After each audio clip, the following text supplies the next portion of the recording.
In the spring of 1942, Europe was engulfed in the chaos and destruction of World War II. In the small country of Slovakia, created under Nazi influence after the dissolution of Czechoslovakia, two young Jewish men lived uncertain lives surrounded by discriminatory laws and increasing persecution. Rudolf Vrba was only 17 when he was deported from his home in Zelina. He was intelligent, studious, and dreamed of becoming a pharmacist. But that dream would be brutally interrupted by the arrival of Nazi forces into his life. Alfred Wetzler, born in 1918, came from Nitra, a city marked by ancient and traditional Jewish communities. He worked as an apprentice in a sawmill, but soon saw his opportunities vanish under the anti-Semitic policies of the collaborationist Slovak regime. In March 1942, the Slovak government began systematically deporting thousands of Jews to unknown destinations, promising falsely of work and a new beginning. Many were never seen again. Wetzler was arrested first, in April 1942. Along with hundreds of other men, women, and children, he was shoved into freight cars and sent directly to Auschwitz, a name still largely unknown on Europe's map, yet carrying with it the weight of absolute terror. Rudolf Vrba was deported months later, in June 1942. Upon arrival, his name was replaced by a number tattooed on his arm, 44070. There, he was no longer a young man with a future, just another prisoner destined for either slow death or quick extermination. Auschwitz, located in southern occupied Poland, functioned as a complex of forced labor and extermination camps. Thousands died there daily, victims of Zyklon B gas, starvation, disease, or medical experiments conducted by criminals masked as scientists. New prisoners were separated immediately upon stepping off the trains. Children, the elderly, and the weak were sent straight to the gas chambers.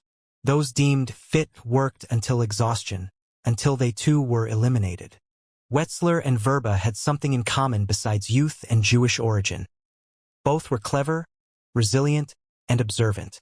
Inside the hell of Auschwitz, they began collecting information about the camp's operations and the magnitude of the massacre.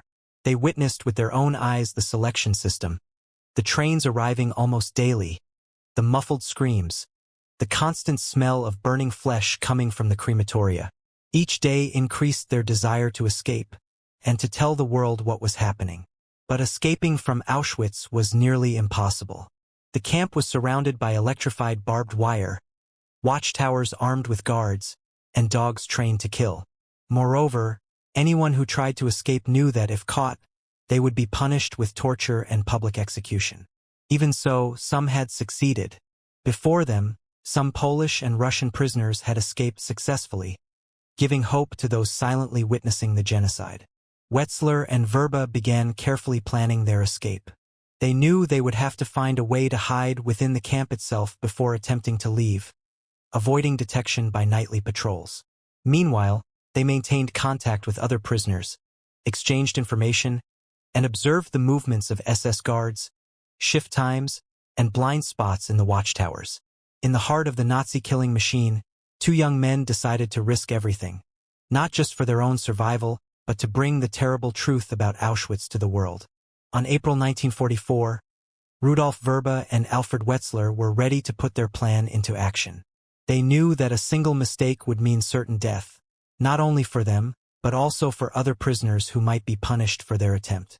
The plan was bold: to hide inside the camp for 3 full days while the guards believed they had fled. For this, they would use a simple yet effective trick, based on the Nazis' fear of contagious diseases. They managed to sneak into a woodpile near the electrified fence. The location was used to store logs destined for construction within the camp. It was a strategic point, far from curious eyes and protected from the spring cold in Poland. Before hiding, they spread insecticide powder Zyklon B, the same used in the gas chambers, on the floor of the storage area. The guards avoided any contact with toxic substances at all costs, fearing contamination. Moreover, they covered themselves with tarps and remained completely silent. For 72 hours, they heard the shouts of SS guards calling their names, the dogs sniffing around, and the knocks on the walls of the storage unit. But no one ever imagined they were inside. When they finally emerged, in the early hours of the 4th day, The camp had already assumed the escape was completed. The searches would continue for a few more days, but the focus of the Nazis would shift, increasing the chances of success for the two young men. Armed only with courage and a vague idea of the direction to follow, Vrba and Wetzler began walking eastward. Their goal was to reach the Slovak border, over 140 kilometers away, crossing forests, fields, and villages under Nazi control.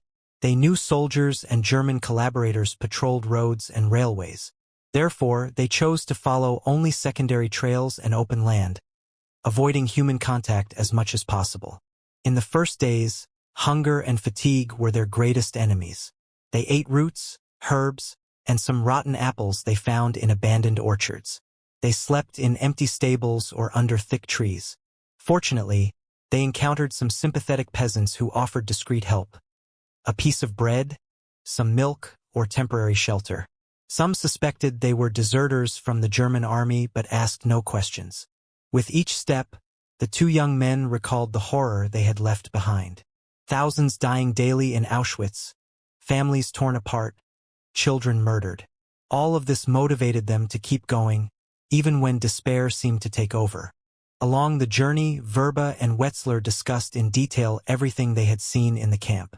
They mentally noted numbers, descriptions of facilities, routines of the SS guards, and selection methods used by the Nazis. They concluded that if they truly wanted to alert the world, they needed concrete, organized, and credible information. It wasn't enough to tell stories. They needed to prove what was happening. After nearly 2 weeks of walking and facing every kind of difficulty, the two young men finally crossed the border between occupied Poland and Slovakia. They were back in the country where they were born, but now it was an uncertain and hostile land. There, in familiar ground, the next phase of their mission would begin. Finding someone willing to hear the truth about Auschwitz, and above all, to believe it. Upon returning to Slovakia, Rudolf Vrba and Alfred Wetzler were met with a surprising reality. Despite everything they had experienced in Auschwitz, most people seemed unaware, or pretended to be, of the severity of the persecution against Jews. Bratislava, the capital, was a city under the control of the collaborationist Slovak regime. The local government, allied with the Nazis, had already deported more than 50,000 Jews to extermination camps. Many believed in the promises of resettlement and forced labor in the East. Vrba and Wetzler knew they needed to speak to someone with influence, someone who could transmit the truth about Auschwitz to the world. They decided to seek out leaders of the Slovak Jewish community, which still maintained some form of clandestine organization. They found refuge among members of the Ostredna Zidov, Jewish Center, an institution created by the Slovak government to control the Jews, but which, internally, harbored courageous individuals trying to help those who could still be saved. When they presented their account, however, they were not met with the enthusiasm they expected. Some leaders doubted the veracity of their words. Others feared the consequences of spreading information that could displease the authorities. After all, how could one believe that two young men had escaped from Auschwitz and crossed hundreds of kilometers alone? And how to accept that millions were being systematically exterminated in a place few had heard of? Despite the disbelief, Vrba and Wetzler persisted. With impressive detail, they described the camp's operation, the selection methods, the use of gas chambers, and even the fate of the victims' belongings: clothes, jewelry, cut hair, and gold teeth. They also mentioned the constant flow of convoys coming from all over Europe, especially from Hungary, where millions of Jews were still under imminent threat. They warned that Auschwitz was not merely a labor camp, but an industrial-scale killing machine. After days of conversations and pressure, the young men convinced some members of the Jewish Center to share the report with foreign representatives and resistance groups. It was the first step toward making the horror known. The document they helped create became known as the Vrba-Wetzler Report, one of the first detailed records about the operation of Auschwitz. It would be translated and distributed across Europe in the following months. But not everyone wanted that information to spread. Some sectors of the Slovak government, allied with the Nazis, did everything to suppress the report. Threats, blackmail, and attempts to intimidate the messengers of the truth followed. Despite this, copies of the report began circulating. It reached the hands of Swiss diplomats, neutral journalists, and even the Vatican. From there, the world would have to start confronting the reality of the Holocaust.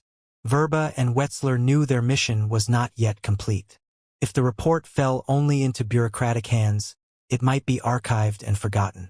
They needed something bigger, something that would capture the attention of the entire world. Meanwhile, in Hungary, Adolf Eichmann was already preparing the systematic deportation of over 400,000 Hungarian Jews. Time was running against them. Every minute lost meant lives extinguished in Auschwitz. Determined to do more, the two fugitive youths devised a new plan: to leave Slovakia and seek direct help in neutral countries. Their next stop would be Switzerland, and from there, they hoped the whole world would finally hear the voice of Auschwitz. With the Vrba-Wetzler report in hand, Rudolf Vrba and Alfred Wetzler knew they needed to leave Slovakia as quickly as possible. The country was under heavy Nazi surveillance, and any suspicious movement could put their lives at risk and silence the voice trying to warn the world. The chosen destination was Switzerland, a neutral country during World War II and a stage for important diplomatic negotiations. There, the report would have a chance to be read by Allied representatives, journalists, and even the Vatican. The journey would not be easy. Crossing borders in occupied Europe required forged documents, reliable contacts, and great courage. Fortunately, some members of the Slovak resistance agreed to help them, providing altered passports and safe routes. Traveling separately to reduce the risk, the two young men crossed the border into Hungary and then made their way discreetly to Austria. From there, they would reach the southern border of Switzerland near Chiasso, hoping to enter without raising suspicion. Each stop along the way was a test of nerves. They avoided big cities, slept in friendly farms or makeshift shelters, and kept quiet conversations about the contents of the report. They knew that if discovered, the document could mean death. Upon reaching Switzerland, Vrba and Wetzler immediately sought out representatives of the local Jewish communities and international organizations. Their goal was clear: ensure the world knew the truth about Auschwitz and took action. At their first meeting with Swiss Jewish leaders, they presented the complete report. It contained detailed maps of the camp, descriptions of the gas chambers and crematoriums, data on the number of victims, and even information on how the Nazis deceived people upon arrival at the camp. The impact was immediate. For the first time, there was a concrete document dismantling the Nazi lies about work in the East. The brutal reality of Auschwitz now had a name, a date, and a precise location. Copies of the report began to circulate among diplomats, journalists, and international pressure groups. Translated into several languages, it reached the United States, Britain, and even the Vatican, places that had previously doubted the extent of the genocide. However, not everyone reacted with the necessary urgency. Some governments feared interfering in Germany's internal affairs, while others prioritized political interests over saving lives. Even so, the report did not go unnoticed. One of the biggest impacts occurred when the report reached Hungary. Thousands of Hungarian Jews were about to be deported to Auschwitz. With the publication of the information, protests arose, diplomatic pressures emerged, and even interventions by Pope Pius XII followed. By mid-1944, thanks to the work of Vrba and Wetzler, the Hungarian government temporarily suspended the deportations. A brief pause, but sufficient to save thousands of lives already marked for death. Still, Adolf Eichmann did not give up easily. He resumed the deportations shortly afterward, sending hundreds of thousands of Hungarian Jews directly to Auschwitz. But now the world knew, and international pressure began to increase. Meanwhile, the Nazis discovered that two prisoners had escaped and revealed state secrets. Rudolf Vrba and Alfred Wetzler became priority targets. The Gestapo offered rewards for information about them, and undercover agents began searching for their traces across Europe. Despite the danger, the two young men decided to continue their work. They could not return to Slovakia, nor remain in Switzerland indefinitely. Their next mission would be even greater: to take the report to the Allied powers and demand a clear response to the massacre. With Switzerland as a temporary base, Rudolf Vrba and Alfred Wetzler intensified their efforts to deliver the Vrba-Wetzler report directly to the Allied powers. If the United States, Britain, and other countries knew the truth, perhaps they could intervene, or at least prevent more Jews from being deceived. The document was translated into English and delivered to representatives of the United Nations Relief and Rehabilitation Administration. From there, it began to circulate among high-ranking Allied officials. But not everyone was willing to believe. Many Allied leaders feared the report exaggerated the situation in Auschwitz, or even that it was an attempt at emotional manipulation. Some preferred not to act, arguing that the priority was to win the war, not save Jews. Nevertheless, independent journalists began publishing excerpts of the report in international outlets. In June 1944, the New York Times published a small article about the content of the document, but without giving it prominence. It was a beginning, but far from the necessary impact. In Britain, the report reached the hands of influential figures, including parliamentarians and members of the higher clergy. One of the strongest advocates for the cause was Chief Rabbi of London, Dr. Solomon Schonfeld, who pressured the British government to take a public stance on the Holocaust. Meanwhile, in Geneva, the International Committee of the Red Cross (ICRC) learned of the report. But loyal to its neutrality policy, it avoided making public statements. Internally, however, some members began to question whether silence was the best posture in the face of so many deaths. The pressure increased, and the Nazis realized the veil of secrecy over Auschwitz was breaking. The Gestapo redoubled its efforts to locate Vrba and Wetzler, offering rewards and threatening anyone who helped them. Still, the two young fugitives continued undeterred. They knew that as long as the report circulated, more people would understand the reality of the Holocaust. Each copy read, each newspaper that published it was a life indirectly saved. One of the most significant moments came when the report was presented to the U.S. State Department. There, it caused a major impact among diplomats and advisors to President Franklin D. Roosevelt, who began discussing ways to use this information as a moral weapon against the Nazis.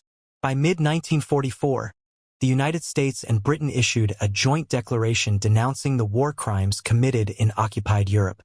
It was the first time a group of governments officially recognized the existence of extermination camps and promised to punish those responsible after the end of the war.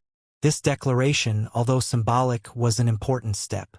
It paved the way for future trials of war crimes, and, more immediately, warned millions of Jews who could still be deported that Auschwitz was not a labor camp, but a killing machine.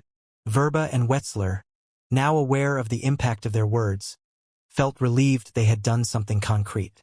But they also carried the burden of knowing that many had already died, and that much more could have been done if the world had listened sooner. Meanwhile, Adolf Eichmann continued with his extermination plan. Thousands of Hungarian Jews continued to be sent to Auschwitz, even as the world began to awaken to the truth. Resistance came late, but it came. Knowing that their safety was constantly at risk, Vrba and Wetzler decided to seek permanent refuge outside Europe. But before leaving the continent, they had one clear objective left: ensure the report was widely disseminated, making it impossible to ignore what was happening in Auschwitz. While Rudolf Vrba and Alfred Wetzler worked tirelessly to spread the Vrba-Wetzler report, news of Auschwitz began to reach Hungary, a country that until then maintained a deceptive sense of security for its large Jewish community. In the spring of 1944, Nazi Germany occupied Hungary. The country, an ally of the Germans, was now governed by a pro-Nazi regime led by the Arrow Cross Party. It was only a matter of time before Hungarian Jews were included in the final solution. But something unexpected happened. When the Vrba-Wetzler report reached the hands of Jewish leaders and foreign diplomats in Budapest, it caused immediate impact. For the first time, there were concrete pieces of evidence revealing that Auschwitz was far more than a forced labor camp.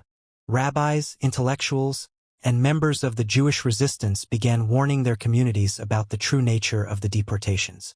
Families who once passively accepted orders to leave their homes began to hesitate, and some decided to flee or hide. The Hungarian government, pressured by international public opinion and protests from neutral countries, decided to temporarily suspend the deportations. It was a crucial pause, and perhaps the most direct impact of the report written by the two young fugitives. During those weeks, Adolf Eichmann, the architect of the deportations, was furious. He had already set up an efficient operation, transporting approximately 12,000 Jews per day to Auschwitz. With the interruption, thousands escaped certain death. However, the reprieve did not last forever. Soon, the deportations resumed with full force. But now, many Hungarian Jews knew the truth, and that made all the difference. Some hid in convents, others sought help from non-Jewish sympathizers, and some tried to escape the country.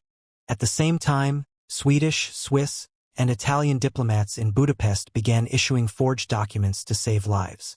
Raoul Wallenberg, the famous Swedish diplomat, became a central figure in this effort, using his position to protect thousands of Jews. The internal resistance also gained strength. Young Jewish groups organized support networks, hiding places, and even attempted mass escapes. Many of these efforts were directly inspired by the information brought by the Vrba-Wetzler report. By mid-July 1944, after intense international pressure, including bombing threats from the United States, the Hungarian government officially suspended the deportations. It was a partial but significant victory. It is estimated that this suspension saved around 200,000 lives. Thousands of Jews who were already marked for Auschwitz had a real chance to survive, thanks to the brave testimony of two men who risked everything to tell the truth. Despite this, Adolf Eichmann did not give up easily. When the Hungarian government allowed deportations again months later, he resumed his work with renewed brutality. But now, the world was watching, and every new crime would be recorded and used against the Nazis in the future. Vrba and Wetzler, although geographically distant, followed these developments closely. Each piece of news about a life saved was a relief. Each new deportation was a cruel reminder that their work was still incomplete. The report had fulfilled its main purpose, saving lives. But it would also serve as one of the first concrete proofs of the Holocaust, a document that would later help convict war criminals during the Nuremberg trials. With the growing impact of the report, Vrba and Wetzler realized their next step was to leave Europe and seek permanent refuge. They knew their names were on Nazi wanted lists, and the Gestapo would stop at nothing to silence them. But before leaving, they wanted to ensure that nothing of what they had done was forgotten. After months of tireless efforts to spread the truth about Auschwitz, Rudolf Vrba and Alfred Wetzler began to feel the weight of the consequences. Their names were now known within Nazi circles as traitors who had exposed state secrets. The Gestapo, the German secret police, intensified its search for them. Informants were sent to Switzerland, and undercover agents tried to discover any clue about their movements. Vrba and Wetzler realized they could no longer remain in Europe for much longer. Every step taken in public was a threat, every conversation a risk. They decided they needed to leave the continent and seek safe refuge far from the shadow of Nazism. But before departing, they wanted to ensure their report continued to circulate. They started working with journalists, diplomats, and international groups to translate and distribute copies everywhere possible, even in distant places like the United States, Canada, and Palestine. The Vrba-Wetzler report was published in full in major communication outlets, including the Jewish Telegraphic Agency, an international Jewish news network. This ensured millions of people worldwide had access to proof of the genocide. At the same time, religious and political leaders began to use the document as the basis for public speeches and diplomatic pressures.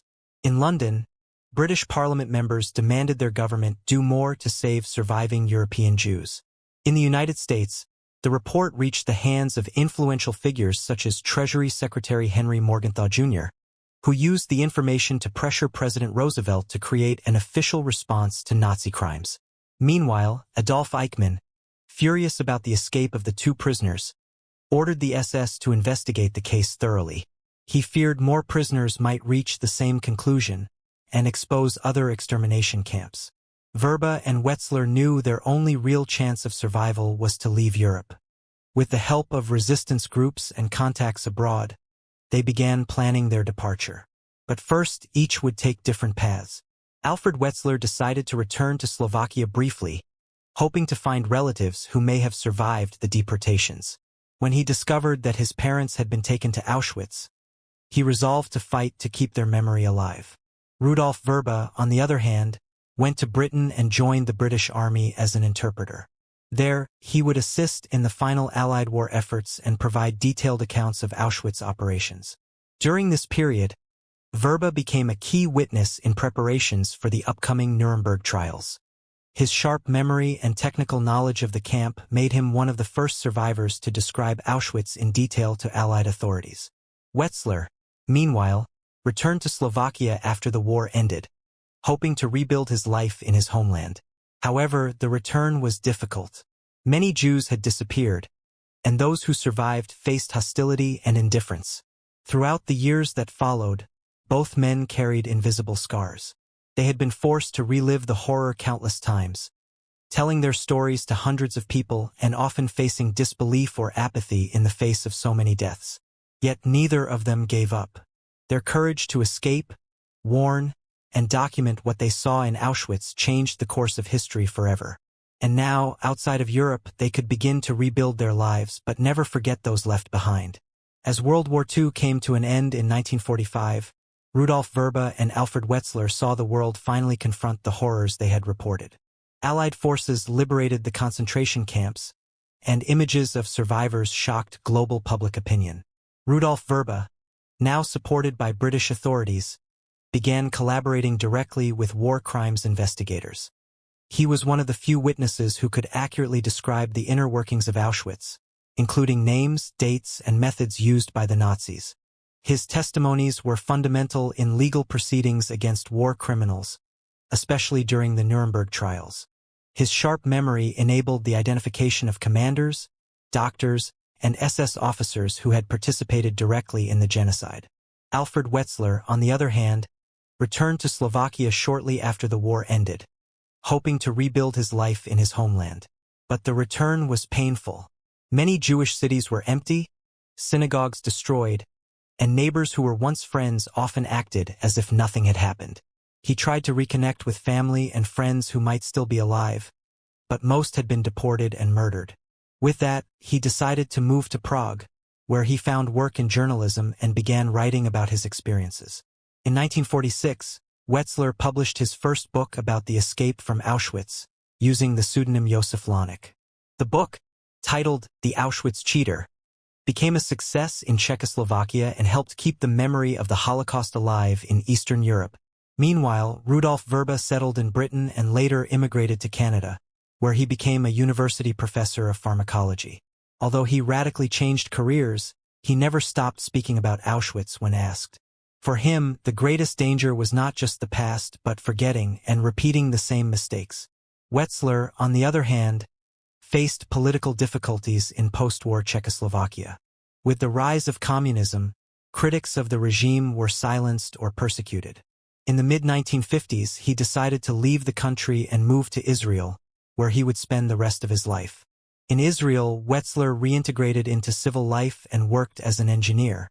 He also maintained contact with other Holocaust survivors and participated in memory committees, ensuring the truth about Auschwitz continued to be told.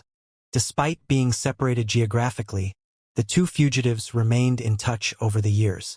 They exchanged letters, occasional visits, and even collaborated on articles about Holocaust history. They knew that together, they had saved thousands of lives through courage and determination.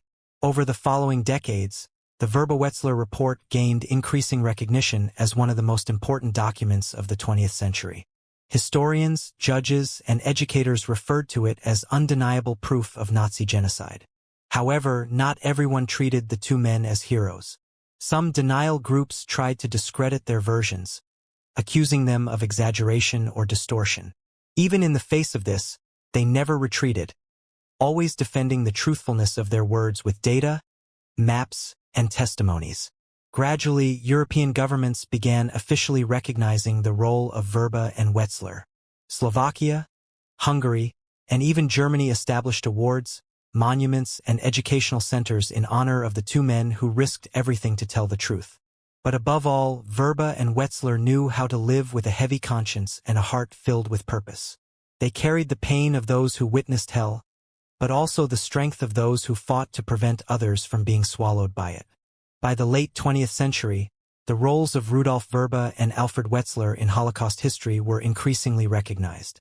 The Vrba-Wetzler report left a legacy that crossed borders and generations, becoming one of the first voices of truth about Auschwitz. Historians began to deeply study their lives, testimonies, and the real impacts of their escape. Many claim that without them, the world would have taken even longer to understand the reality of Nazi extermination camps. Wetzler, now in Israel, dedicated part of his life to education and Holocaust teaching. He regularly participated in conferences, spoke to young students, and gave emotionally powerful interviews about his survival experience. In 1968, he republished his book, The Auschwitz Cheater, this time under his real name. The edition included new reflections and additional details, becoming an important reference for both historians and the general public.